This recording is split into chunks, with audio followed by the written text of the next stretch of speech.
To start today's posting, I'm going to read some of the selections that I read for the meditations. The first one is Psalm 131, and then the second one is an excerpt from Letters from the Desert by Carlo Carretto. This is in that devotional series from the Upper Room books that I've mentioned to before, called A Guide to Prayer for Ministers and Other Servants. There's a link on some of my other posts.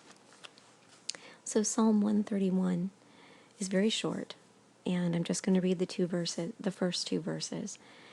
It says, "My heart is not proud, O Lord. My eyes are not haughty. I do not concern myself with great matters, or things too wonderful for me. But I have stilled and quieted my soul, like a weaned child with its mother. Like a weaned child is my soul within me." And then the next section from Letters from the Desert, it's very brief.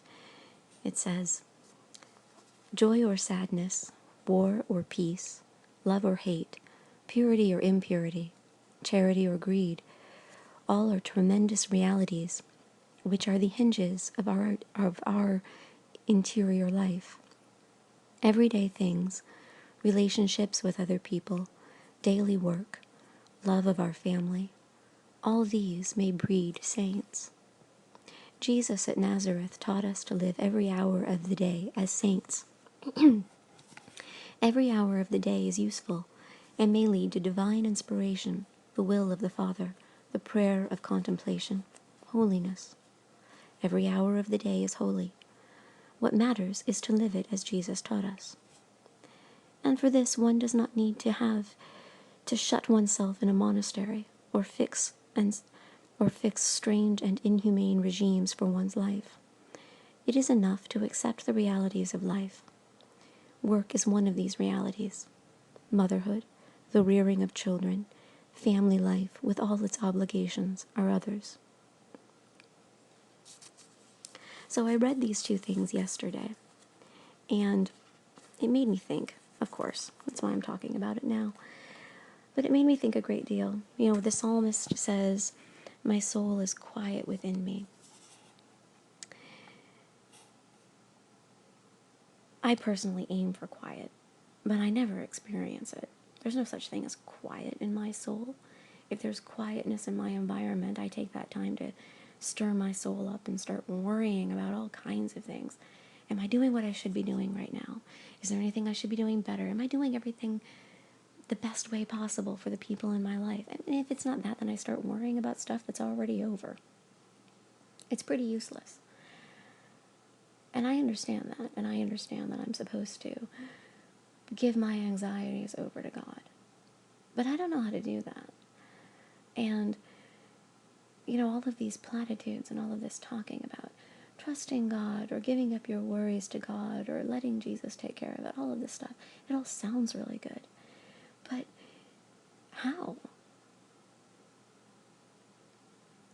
I suspect that this is part of what people are talking about when they talk about submission to God. I don't think that they mean the way we mean submission to other people. I don't think that it means that we are supposed to lose ourselves and our identity and our opinions and preferences and just follow orders, becoming mindless automatons. I don't think that's it. I think it means to give up the notion that we ourselves are expected to fix things or solve things ourselves. And this includes the myriad anxieties or insecurities we have. We aren't expected to solve those. Now, I don't know how we take responsibility for ourselves and not expect ourselves to fix stuff. I think that's probably part of the mystery of faith and love and all of these other things that we've been talking about in other posts. But how? I think that part of this has to do with loving ourselves as Christ loved us. You know, forgiving ourselves for not being perfect, even for not being able to let go of our anxiety. But I haven't figured that out yet. I keep equating loving myself with arrogance or narcissism.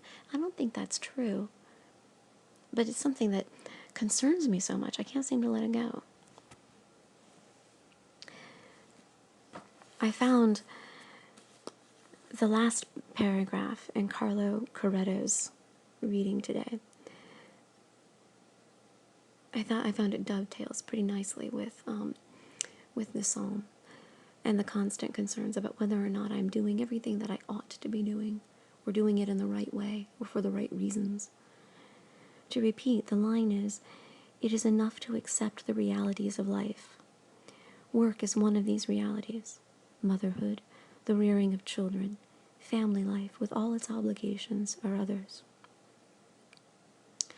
This reminds me that there are many, many ways in which we can reflect God's love. There are many ways to serve people. There are many important things to do. Not all of them require an audience, and not all of them are big. In fact, most of them aren't. Most of the magic, for lack of a better word, most of the important things in life happen in the shadows. They happen in the quiet and in the small details.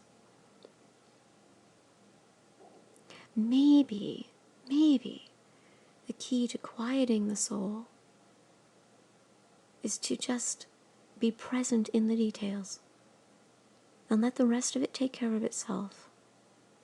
Maybe that's what we're supposed to be doing. To focus on the details, the things that we can do, and let everything else go.